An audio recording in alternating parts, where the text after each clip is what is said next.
Stuck deciding between one of the most promising smartphones of all time and one of the most popular? Let us help you with that. I'm Michael Fisher, this is Pocket Now, and this is Nokia Lumia 1020 versus Samsung Galaxy S4.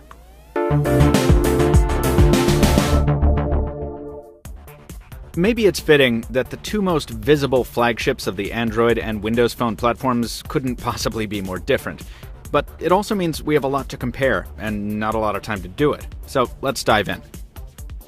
We'll start with the least relevant aspects of these devices from the perspective of the average buyer, and we'll work our way up to the more important stuff. That means we're starting with specs, with a quick pit stop to remind you to follow Pocket Now on social media so you don't miss future coverage on the Lumia 1020 and other mobile devices.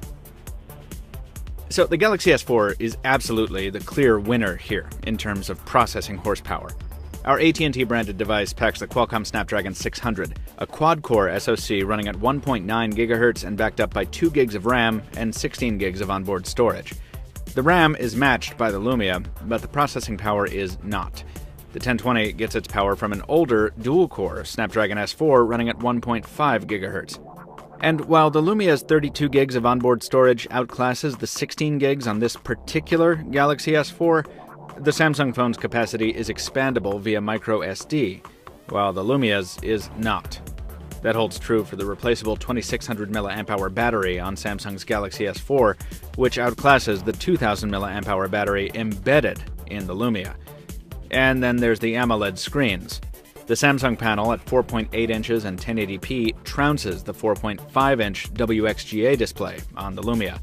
And this bloodbath isn't even taking into account the octa-core and expanded memory variants of the Galaxy S4. So, look, if you're buying exclusively on specs, you can stop here. Samsung wins. But two things. One, we've still got a camera section to get to. And two, in this case, specs are pretty irrelevant. So let's start talking about what really matters, the user experience. That experience starts the first time you pick a phone up, and each of these devices is incredibly distinctive.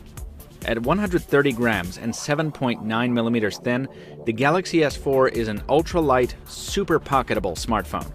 It's so lightweight that sometimes it doesn't even feel real. Its build is polycarbonate and Gorilla Glass 3, but its body is also finished in Samsung's glossy hyperglaze coating and accented with faux metallic trim. The net effect is a phone that looks quite nice on the table, but which loses some of its premium feel when picked up. The Nokia device is, put simply, none of that. Its polycarbonate build is naked and matte instead of glossy, the material almost feeling like bone or a blackboard or something. The Gorilla Glass display protection, also third generation here, curves ever so slightly toward the sides, where the keys are aluminum and include a dedicated camera shutter. And speaking of that camera, it's huge. The aluminum PureView module sticks out like a moon crater from the backside of the 1020, boosting its thickness to 10.4 millimeters and its mass to 158 grams. This phone is neither subtle nor dainty. In the hand, it's decidedly more awkward than the more conventional S4, but to some, it'll also be more intriguing by virtue of that strangeness. Whether that holds true for the Lumia's Windows Phone 8 software experience compared to the Galaxy S4's Android Jelly Bean OS will depend on you. The differences in interface are apparent from the first power on. Microsoft's Windows Phone emphasizes glanceable information in flipping live tiles and a Spartan minimalism that not only keeps it classy, but keeps it fluid, despite the Lumia's last-generation guts. On the flip side, Samsung's TouchWiz UI atop Android Jelly Bean is so heavy and loaded with features that it tends to bog down at times, despite the Galaxy S4's powerful hardware. You'll need to decide whether you're interested in a more customizable, legitimately feature-packed experience with Android, or a more restricted, but also more consistent interaction with Windows Phone. Part of that question can be answered by which ecosystem you value more. Google's is significantly larger in terms of app count, but Windows Phone 8, as the third largest mobile platform, has been growing aggressively and now features a very high percentage of the most popular titles out there. The decision is a big one, and frankly, it's one you should make before visiting your retail store. See our full reviews of both the Galaxy S4 and Windows Phone 8 for more insight into that platform question. Now for the reason you're watching this video, the camera comparison. There's no reason to mince words here. If you're considering buying the Lumia 1020, odds are it's because of the camera.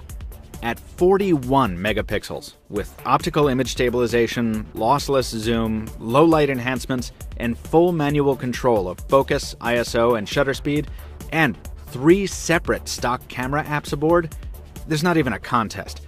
The Lumia 1020 camera wipes the floor with the Galaxy S4s in terms of specs.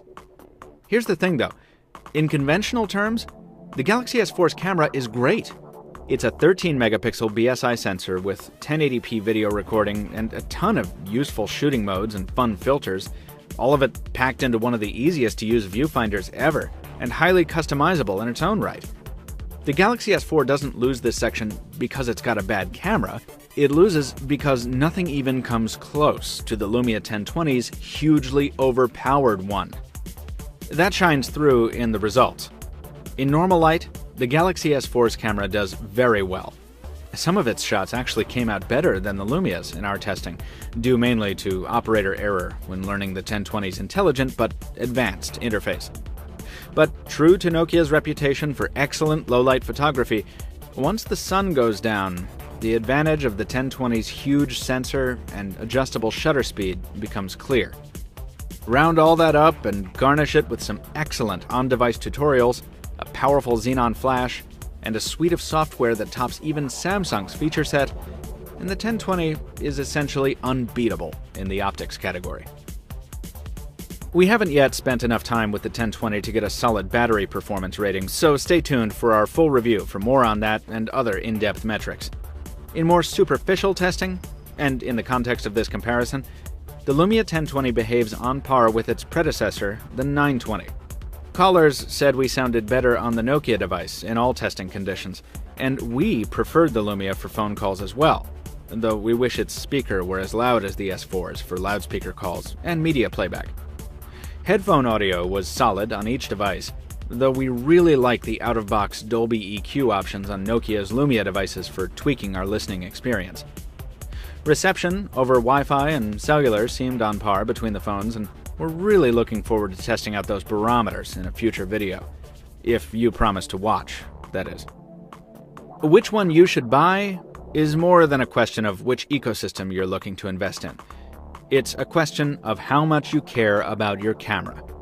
If you need professional-grade photo quality and you're unwilling to carry a camera separate from your smartphone, the Nokia Lumia 1020 is the best option that's ever existed. And its camera is so good, it might even make you switch platforms if you're not already on Windows Phone. Certainly, that's Nokia's hope. On the other hand, if you're happy with a solid enough smartphone shooter and you don't want to drop $299.99 on contract with AT&T, the Galaxy S4 is available on almost every carrier you can think of, and it's a member of the more mainstream Android community, if that makes your life easier. Just don't expect to snag the kind of quality photos that new Lumia owners are about to start showing off all over the internet when the 1020 goes on sale at the end of this week. Folks, we have so much more on each of these devices, both at PocketNow.com and here on our YouTube channel page. But before you go anywhere, please drop us a like if you enjoyed the video, leave a comment if you have something to say, subscribe if you really enjoyed it, and thank you so much for watching. We'll see you next time.